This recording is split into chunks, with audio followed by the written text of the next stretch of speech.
त्वमेव माता च पिता त्वमेव, त्वमेव बन्धुश्च सखा त्वमेव, त्वमेव विद्या द्रविणं त्वमेव, त्वमेव सर्वं मम देव देव, त्वमेव सर्वं मम देव देव।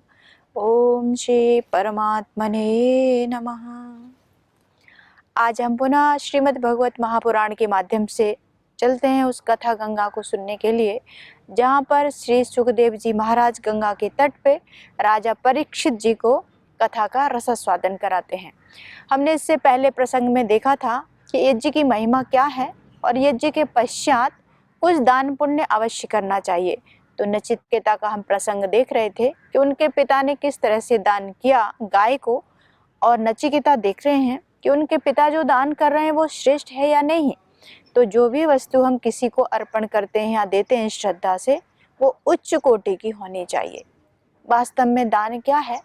तो दान जो कुछ आपके पास है वो आप दान कर सकते हैं। केवल धन दौलत हमारे पास हो, बहुत सारी संपदा हो, तभी हम दान करेंगे। केवल पैसे के दान या अर्थ की चीज़ों का दान करना मात्र दान नहीं है। जो भी आपके पास है, समय का दान कर सकते हैं, सेवा का दान कर सकते हैं। कोई रो रहा है, उसके चेहरे पे प्रसन्नता लाएं, ये भी एक दान है। रोते हुए को हंसाना, भूखे को भोजन देना, प्यासे को पानी देना, ये सब दान की श्रेणी में है।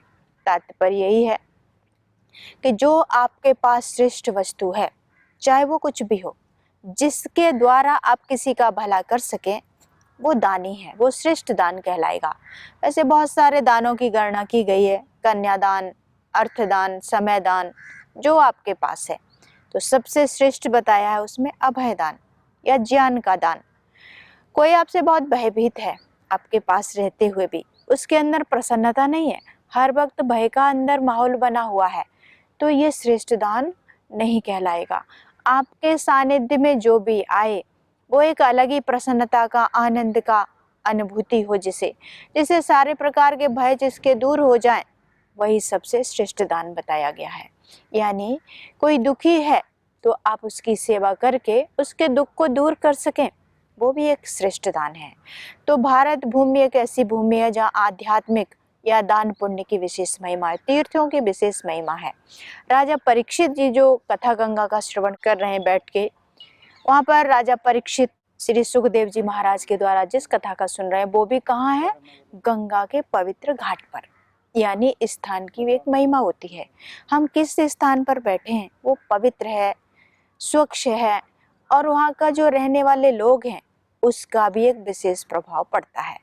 तो जो वस्तु आपके लिए उपयोगी है, जो आपको लगता है कि ये मेरे लिए बहुत उपयोगी है, इसके बिना मैं नहीं रह सकता, शास्त्रों में आध्यात्मिक दृष्टि से देखा जाए तो उसी वस्तु का दान करना चाहिए जो सबसे प्रिय है।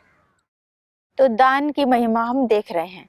जब नचिकेता देखते हैं उनके पिता ने जो गाय दान की थी वो कैसी थी, ना तो वो घास चर सकती हैं, ना पानी पीने में समर्थ हैं, ना चल फिर सकती हैं, और दूध देना तो बहुत बड़ी बात थी।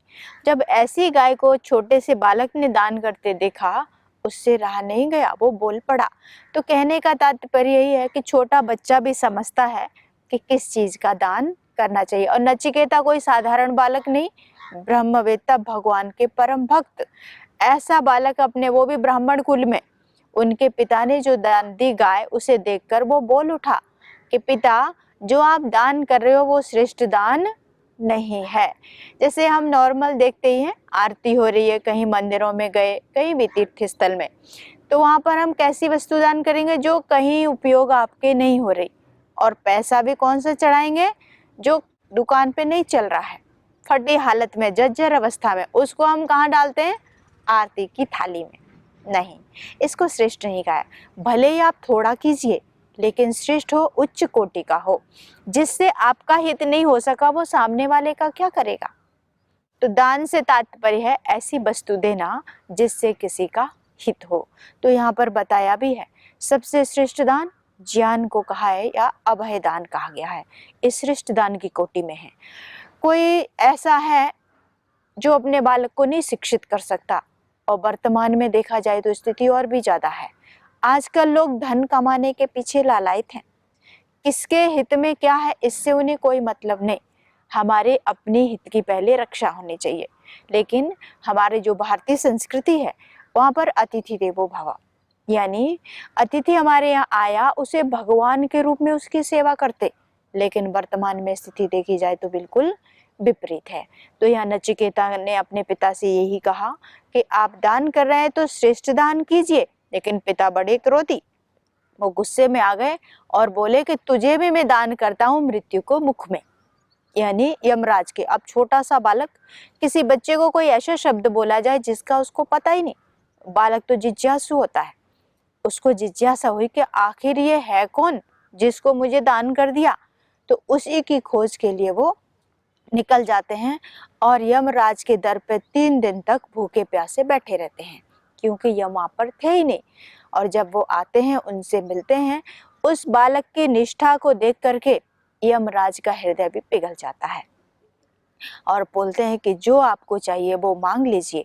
उसने कहा कि मुझे दुनिया की कोई दौलत नहीं चाहिए, केवल एक रहस्य जाना है कि मृत्यु का रहस्य क्या है, आखिर मृत्यु है क्या। इसी को लेकर के उनके दरबार पर बैठ जाते हैं। तो दान किसका करना है? श्रेष्ठ वस्तु का दान कीजिए, जिससे दूसरे का हित हो, दूसरे का कल्याण हो, उससे जीवन में वो कुछ प्राप्त कर सके, उसका जीवन श्रेष्ठ बन सके। विद्या का दान, अभय दान, कन्यादान, बहुत सारे दान हैं। ऐसे दानों में श्रेष्ठ बताया है ज्ञान का दान और अभय दान। यहाँ पर हम अगली कथा में प्रवेश करें उससे पहले एक कथानक के माध्यम से देखते हैं तीर्थों की महिमा क्या है। ये तो दान का हुआ जो कि राजा इंद्र को बताया गया। यज्ञ की उन्होंने सलाह दी। जो भी हमारे ऋषि मुनि थे वो बहुत भयभीत, क्योंकि इंद्र ने वृत्रासुर का वध कर दिया, इससे पहले वो उनके भाई का वध किया। तो इतने सारे पाप उसके सिर पर, उससे भयभीत होकर इंद्र पहाड़ों में और गुफाओं में जाकर के छिप जाते हैं और भगवान का नाम जाप करते हैं। तो यहाँ पर ऋषि मुनि पहुँचते हैं, उनके भय को दूर करते हैं और सलाह दी कि आप यज्ञों का अनुष्ठान कीजिए, उससे आपके सारे जो भी संकट हैं, जो भी कष्ट हैं, वो खत्म हो जाएंगे। तो इसी में वास्तव में देखा जाए तो तीर्थ कहाँ है? जैसे कहा जाता है दूध का सार है मलाई और जीवन का सार है भलाई। जिसने इस चीज को समझ लिया उसका जीवन अवश्य श्रेष्ठ बन जाता है। तो तीर्थों की हम महिमा में जाएं उससे पहले कथानक के माध्यम से देखते हैं। कोई भी हम दृष्टांत या उदाहरण उठा के देखते हैं तो हमें जल्दी चीज समझ में आती है। ऐसे ही एक माता, उसके कई पुत्र थे, एक एक करके वो मृत्यु के मुंह में जाते रहे, कोई बचा नहीं। और एक फिर से पुत्र हुआ, काफी बड़ा हो गया, लेकिन फिर एक दिन उसके सिर में दर्द हुआ। वही समय था, वही मौसम था, वही समय, वही तिथि। तो वो ये सब देख करके और भयभीत हो गई कि इसी समय में मेरे अन्य पुत्रों की भी मृत्यु हुई है। तो वो घबराने लगी और वैद्यराज के पास भी जाती है कि मेरे पुत्र को आप चल करके देख लीजिए। तो वैद्य ने उसे सांत्वना दी, बुखार है, आप ये औषधि लेके जाइए, ठीक हो जाएगा।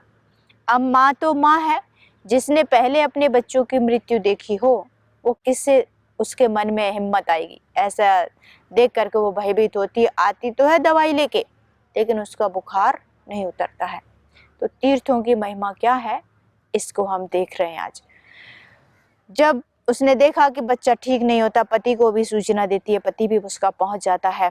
फिर वैद्य को अपने घर ही लेके आते हैं, विधिवत उसकी इलाज चलना शुरू होता है, लेकिन बच्चे का बुखार नहीं उतरता। उसकी माँ और दुखी हो जाती है।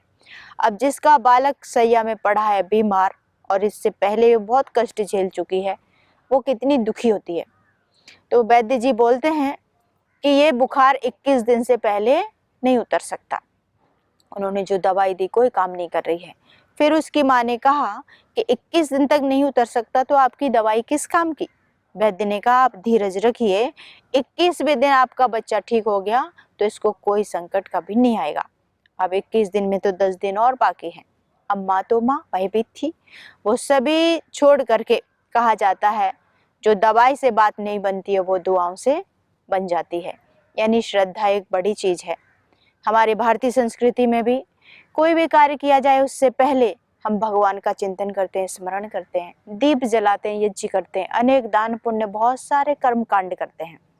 ऐसे ही ये माता सब कुछ छोड़ छाड़ के, सब तरफ से निराश होके एक मंदिर में जा करके रोने लगती है और दंडवत माँ के चरणों में प्रणाम करके अपनी केवल एक ही पुकार करने लगी कि मेरा बच्चा स्वस्थ हो जाए।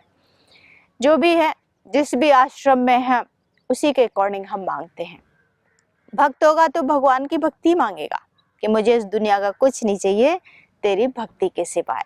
भक्त क्या तो कहना ही क्या, उसकी दौलत तो प्रभु का नाम ही होता है। लेकिन जो हमारे 4 आश्रम बताए हैं, गृहस्थ है, वानप्रस्थ है, ब्रह्मचर्य, अलग अलग आश्रम है, तो गृहस्थ है उसकी तो एक दौलत है, उसकी संतान। हर माँ बाप यही चाहते हैं कि उसका बच्चा सुखी हो। तो ऐसे ही यह माँ मंदिर में जाके रोने लगती है और थोड़ी देर के बाद उसे ऐसा लगता है कि कोई ऐसी शक्ति है जो ये कह रही है कि आपका बच्चा स्वस्थ हो जाएगा। ऐसे अंदर से आभास भी होने लगता है। ऐसे कहा भी जाता है कोई माँ का बेटा बहुत दूर कहीं गया हुआ है। पहले, अभी तो सुविधाएं बहुत हैं, कुछ भी नहीं होता था। अगर बच्चे को कुछ होता है तो किसी को पता चले ना चले, उस माँ को पहले अनुभूति हो जाती है कि मेरा बच्चा कहीं ना कहीं संकट में है। तो ऐसे ही इनको अनुभूति हुई और वो उठती है, रात को कोई सवेरा हो गया और वहाँ से उठ करके जब घर में आती है तो वैद्यराज उनके घर में है, पति भी बैठा हुआ है। तो देखते हैं कि बच्चे का बुखार धीरे धीरे कम होने लगा और 21वें दिन उसका बच्चा पूरी तरह स्वस्थ हो गया। कहने का तात्पर्य यही है कि हमारी श्रद्धा, हमारा विश्वास जो है एक बहुत बड़ी चीज है। कोई भी स्थल है उसकी अपनी महिमा होती है। कोई स्थान तीर्थ नहीं है, तीर्थ हमें बनाने पड़ते हैं। चाहे वो हमारा घर है, परिवार है, कहीं भी आप बैठे हुए हैं, उस स्थान को आपकी जो भाव चेतना है, आपकी जो सोच है, आपका जो विचार है, जो दृष्टिकोण है, वो उस स्थल को पवित्र बना देता है, उसको तीर्थ बना देता है। भारत में अनेकों जगह बहुत सारे तीर्थ स्थल हैं, अपनी अपनी महिमा है। रामेश्वरम धाम है, द्वारिका धाम है, जगन्नाथपुरी है, बद्रीनाथ, जो कि 4 धाम गिने जाते हैं। ये भारत के सबसे श्रेष्ठ धाम बताए हैं, अपनी अपनी महिमा। रामेश्वरम धाम जहाँ पर भगवान श्री राम जाते हैं, सेतु बांधते हैं लंका में माँ की खोज करने के लिए, वहाँ पर बनाया। बद्रीनाथ जहाँ भगवान ने बेर खा करके तपस्या की। कहने का तात्पर्य यही है कि जहाँ हमारे बड़े बड़े ऋषि मुनियों ने भगवान का ध्यान किया, उच्च चेतना को लेकर के जहाँ पर बैठ गए, वो स्थल तीर्थ बन जाता है। तो ऐसे ही जगन्नाथपुरी, वहाँ भी भगवान कृष्ण, बलराम और उनकी बहन जो थी, उनका वहाँ पर पूजा की जाती है। जगन्नाथपुरी की महिमा है, वहाँ पर मतलब जो मंदिर बना हुआ है वो किसी कारीगर के द्वारा नहीं, बल्कि साक्षात वहाँ भगवान ही अपनी प्रतिमा का निर्माण करने आए थे। ऐसा कथा है वहाँ की कि जो राजा थे उसे भगवान सपने में आते हैं और बताते भी हैं कि आप वहाँ पर जाएं और वहाँ से उस प्रतिमा को उठा के ला के यहाँ स्थापित करें। तो राजा की जब आँख खुली तो वो एक सपना था, लेकिन सपने में जो कुछ भी कहा भगवान ने, उसके अकॉर्डिंग वहाँ पर राजा ने वो काम शुरू कराया। लेकिन उनको कहा भी था कि जब तक ये मंदिर पूरा ना बन जाए, इसके कपाट मत खोलना। वहाँ एक प्रतिमा बनाई गई। तो रानी को मन में संशय हो गया कि आखिर ऐसा कौन कलाकार है, कोई आवाज नहीं आ रही और मूर्ति अंदर बनाई जा रही है। माँ का स्वभाव संशय युक्त होता है, तो रानी से नहीं रहा गया। रानी ने कहा कि कोई आवाज नहीं आती, छेने, हथौड़े, ईंट, पत्थर कुछ भी, और अंदर मूर्ति का निर्माण हो रहा है, ये कौन कारीगर है। तो ऐसा भाव लेकर के रानी जाती है और उसने जाकर के कपाट खोल दिए। पूरी प्रतिमा बन चुकी थी, केवल एक जगन्नाथ भगवान का हाथ बन गया था, एक अधूरा ही रह गया था। ऐसी वहाँ की कथाएं प्रचलित हैं। मैं भी गई हूँ, मैंने खुद भी वहाँ दर्शन किया है भगवान का। तो कहने का मतलब यही है कि जब उन्होंने कपाट खोला तो वहाँ पर कोई कारीगर था ही नहीं। तब सबके मन में प्रश्न उठा, आखिर वो कारीगर कौन था, वो कलाकार कौन था। तो वो भगवान ही थे साक्षात। तो कहने का तात्पर्य यही है कि जैसे ये माँ मंदिर में जाके माँ से प्रार्थना करती है कि मेरा बालक स्वस्थ हो जाए, और घर में आकर देखा तो जो दवाई से नहीं हो रहा था वो उसकी प्रार्थना से हो गया। तो हमारी भाव चेतना है, जहाँ पर जिससे बैठे हैं वो उस स्थल को तीर्थ बनाती है। फिर इसने मान्यता मांगी थी कि मैं मेरा बेटा स्वस्थ हो तो मैं चारों धाम तीर्थ यात्रा करने के लिए निकलूंगी। ज्यादा पैसा भी नहीं था। पति सोचने लग गया, तीर्थ यात्रा के लिए मांग तो लिया, अब जाएंगे तो खर्चा तो बहुत होगा, लेकिन पुत्र मोह बस, कोई बात नहीं, पैसा फिर कमा लेंगे। वो तीर्थ की तैयारी करते हैं, बहुत प्रसन्न हो गए। सारी तैयारी करती है, तभी उसको एक आवाज सुनाई देती है, कोई बाहर रो रहा है। तो बाहर आकर के झांकती है तो एक बूढ़ी माता बैठ के जोर जोर से रोने लगी। तो उसको दया ही आवाज लगा के पूछा कि आखिर आप क्यों रो रहे हैं। वो माता ने कोई जवाब नहीं दिया। उतर के वो नीचे जाती है और बूढ़ी माँ के पास जाके पूछने लगी, आखिर आपके रोने का कारण क्या है। माता बोली कि मेरी बेटी की शादी है, सब लोगों ने बहुत कुछ हमारी सहायता भी की है, जो दान वगैरह करना है बेटी को, जो कुछ भी देना है सब व्यवस्था है, लेकिन जो बाराती आएंगे उनके भोजन की व्यवस्था नहीं है, तो मेरी बेटी की शादी कैसे होगी। तो वो बताती है, तो सांत्वना रख, सब भगवान ठीक करेंगे। तो और ज्यादा रोने लगी कि आखिर कैसे करेंगे, क्योंकि कल ही शादी होनी है। अब वो मन में चिंतन करने लगी, आखिर करूं क्या, उसको तीर्थ यात्रा पर भी जाना है और इधर ये माँ रो रही है कि मेरी बेटी की शादी कैसे होगी या बेटी की। उसने कहा, आप चिंता न करो, मैं आपकी मदद करूंगी। आपको इतना शब्द कह दे, उतने से ही बहुत बड़ी राहत मिलती है। उसने अपनी यात्रा के लिए जो पैसे इकट्ठे किए थे अंदर जाती है और ला करके चुपचाप उस माँ के हाथ में थपा देती है। मन में सोचने लगी कि तीर्थ यात्रा भी जाना है, लेकिन इसका काम बिगड़ जाए तो मेरी तीर्थ यात्रा किस काम की। उसने अपने लिए जो पैसे इकट्ठे किए थे वो उस माँ के हाथ में दे दिया। कहने का मतलब यही है कि सेवा, अगर कोई दीन दुखी आपके सामने है तो पहले उसकी सेवा करना, उसकी भलाई का काम करना और परोपकार का काम करना, वही तीर्थ है। केवल हम चारों धाम घूम के आ गए, कोई भूखा तड़प तड़प के अपने प्राण त्याग दिया, हमें तो तीर्थ यात्रा में जाना है। आपकी तीर्थ यात्रा किसी काम की नहीं, वहाँ तीर्थ में जाकर भी आपको कोई पुण्य लगने वाला नहीं है। जैसे हम निकलते हैं घर से कि हम हरिद्वार, वृंदावन आदि तीर्थों में जाएंगे और जितने पाप जो भी है, हमारे दुख दर्द सब खत्म हो जाएंगे, ऐसा नहीं है। उस तीर्थ की अपनी महिमा है। क्यों? क्योंकि यहाँ पर वो ऋषि मुनि, वो भगवान के भक्त, उन्होंने वहाँ पर बैठ करके उस परम पिता का नाम लिया है। किस भावना से? कि इस जगत में रह करके मेरे द्वारा जितना कल्याण हो सके वो मैं कर सकूं, ऐसी शक्ति देना। इस पॉजिटिव भाव के साथ जो उसको जहाँ बैठ के पुकारता है वो स्थल तीर्थ बन जाता है। वीतराग विषयम्बा चित्तम, पतंजलि ऋषि ने भी योग दर्शन के इस सूत्र में बता दिया कि जो वीतराग चित्त वाले जो ऋषि हैं, जो महापुरुष हैं, उनके चित्त का आलम्बन करने से या उसका ध्यान लगाने से हमारा चित्त भी वैसा ही बन जाता है। तो हमें क्या करना है, हम जिस स्थल पर हैं उसे तीर्थ बनाना है। तीर्थों में जाने की आवश्यकता नहीं, जहाँ पर दूसरे की भलाई का कार्य आप कर रहे हैं, बहुत सारे करोड़ों लोगों के पुण्य के लिए आप एक कदम आगे बढ़ा रहे हैं, वही स्थल तीर्थ बन जाता है। सबसे पहले किसे तीर्थ बनाएं? अपने घर को ही तीर्थ बनाइए। कैसे बनाए? घर में तो कलह क्लेश है, शांति नहीं है। हम कहाँ भागते हैं शांति के लिए? तीर्थों में। कोई वस्तु हमारे हाथ में है, वो जहाँ गिरी हम वहीं खोजेंगे तो ही वो मिलेगी। वस्तु मेरी यहाँ खोई है और हम ढूंढने के लिए वृंदावन में जाएंगे तो कभी वस्तु मिलेगी? नहीं मिल सकती। कहने का मतलब है अशांति तो घर में है और शांति के लिए कहाँ जा रहे हैं? वृंदावन में, तीर्थ स्थलों में जा रहे हैं शांति की खोज के लिए। वहाँ कभी शांति नहीं मिल सकती। जहाँ पर कलह है, जहाँ पर क्लेश है, जहाँ दुख है, वहीं पर रह करके उसको खत्म करने का प्रयास करें। अब घर को स्वर्ग कैसे बनाएं? माँ बाप की कभी सेवा नहीं की, माँ बाप को कभी भोजन नहीं दिया, उठा करके एक गिलास पानी नहीं पिलाया। वो बूढ़े माँ बाप जिसने 4-4 बेटों को पाल के जवान कर दिया, किसी योग्य किसी काबिल बना दिया, वो 4 बेटे मिलकर 2 माँ बाप को नहीं रख सकते। एक कहता है कि माँ मेरे पास रहेगी, दूसरा कहता है माँ पिता दूसरे भाई के पास रहेंगे, यानी जीते जी अलग कर दिया, जिस माँ बाप ने 4 को पाला था।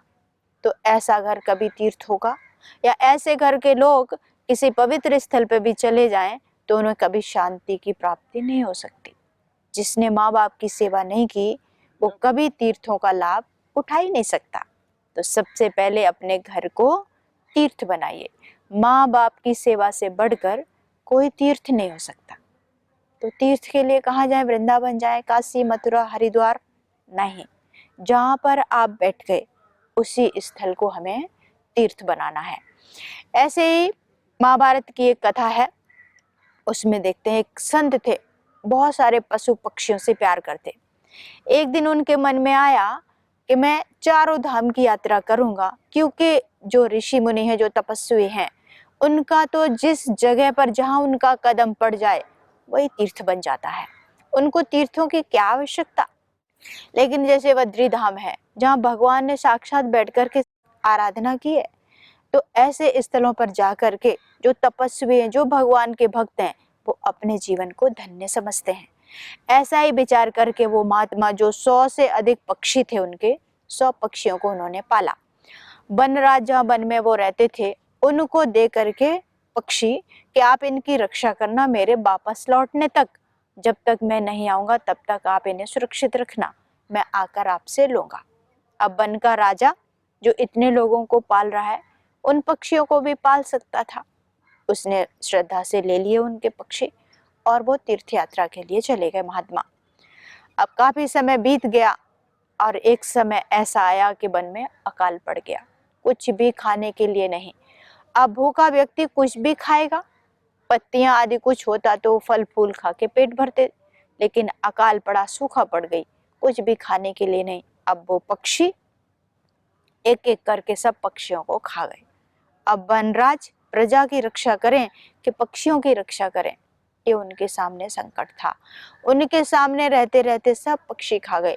जब वो महात्मा वापस लौट करके आए तो उन्होंने मांगा और उनसे मिले, लेकिन वनराज के पास कोई उत्तर था नहीं। महात्मा बोले, आप इतने शांत क्यों हैं? मेरे पक्षी कहाँ हैं? अब पक्षी हो तो दें। बोले, भगवान क्षमा करना, हमारे राज्य में ऐसा काल पड़ा कि आपके सारे पक्षी हमारी प्रजा ने खा लिए। अब महात्मा का क्रोध आया, क्योंकि पहले के जो संत महात्मा होते थे बहुत गुस्सा करते, क्रोध में श्राप दे देते। उनको भी श्राप दे दिया कि जिस तरह तूने मेरे 100 पक्षियों की रक्षा नहीं कर पाया, तू अपनी आंख के सामने रहते हुए उनको सारे खा के चले गए, ऐसे ही तू अंधा होगा और तेरे भी 100 पुत्र होंगे, वो तेरे ही सामने मर जाएंगे। अब वो कोई और नहीं, वो महाभारत के धृतराष्ट्र ही बने जाकर के, जिनके 100 पुत्र जो कौरव थे उनके आंखों के सामने मारे गए। तीर्थ की अपनी महिमा होती है। कहने का मतलब, जिस भाव चेतना के साथ आप जो भी कर्म करें और जहाँ पर करें वो तीर्थ बन जाता है। जिसका देह अभ्यास टूट चुका है, जो अपने इस देह भाव से उच्च चेतना में उठ करके जी रहा है, वही व्यक्ति तीर्थ है, वही स्थान तीर्थ है। जो भी तीर्थ स्थल है आप स्वयं चिंतन करना, जैसे द्वारिका धाम है, रामेश्वरम है, बद्रीनाथ है, यहाँ पर भगवान की घोर तपस्या की, स्वयं नर नारायण के रूप में आए, बद्रीनाथ में बेर खा करके तपस्या की। द्वारिका में भगवान श्री कृष्ण ने किया, यानी अपने कर्म के द्वारा उन्होंने इस स्थल को तीर्थ बना दिया। तो हम जहाँ पर भी रहें वो स्थल तीर्थ बन जाए। ऐसे ही गुरु नानक देव जी की एक कथा आपने सुनी होगी।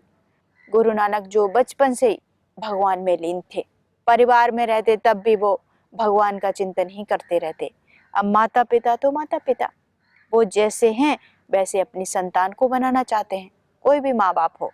सन्यासी अगर कोई दूसरा श्रेष्ठ काम कर रहा है तो वो बहुत श्रेष्ठ, लेकिन उन्हीं में से कहा जाए कि आप अपने एक बच्चे को सन्यासी बना दीजिए, तो माता पिता कदापि राजी जल्दी नहीं होते।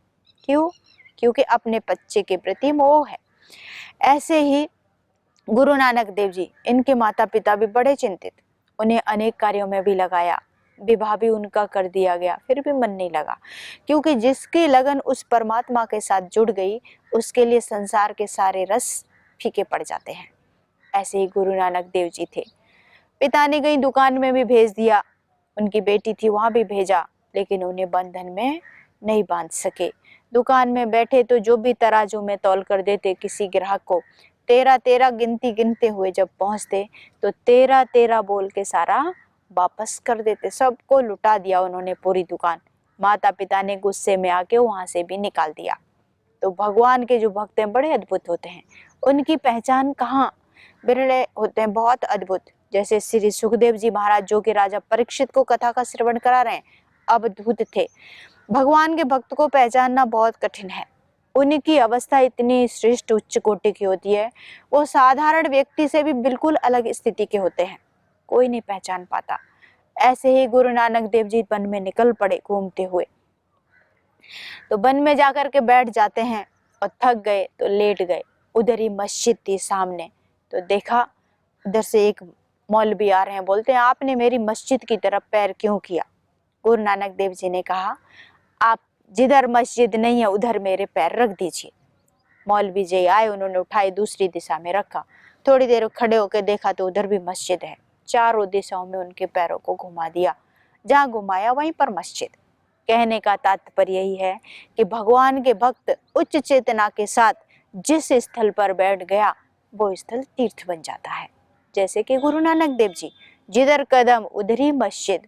भगवान अपने भक्त के अधीन होते हैं। अहम भक्त पराधीना, भक्त हेतु हरि रूप बनाया, ब्रह्मानंद मेरे मन भाया।